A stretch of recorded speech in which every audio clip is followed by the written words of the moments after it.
For the first time in a month, Jeffrey has finally left his dark, disgusting, damp room. He's been motivated by watching Andrew Tate shorts, and now he's gonna finally go on a run. Yay, Jeffrey, let's do it! He leaves his house and starts waddling away. This is the most exercise that young Jeffrey has had in a very long time. We're so proud of you, Jeff. What?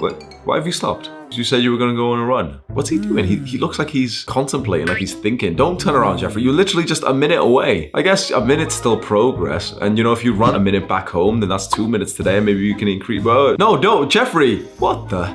Jeffrey went out for a run. He ran for less than a minute. We thought he was gonna run back home, so at least it was gonna be something. But he just hopped on an electric scooter instead. Jeffrey! Adonis.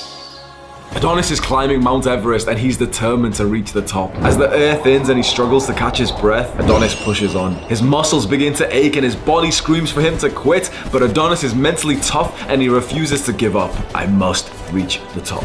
Adonis pushes himself harder than he has ever done before, and eventually, he reaches the summit. He sits down on a rock to rest and take in his surroundings and meditate even with this lack of oxygen. It seems like the whole world is laid before him. He is filled with gratitude for the beauty of nature and the mental toughness he possesses that allowed him to complete his journey.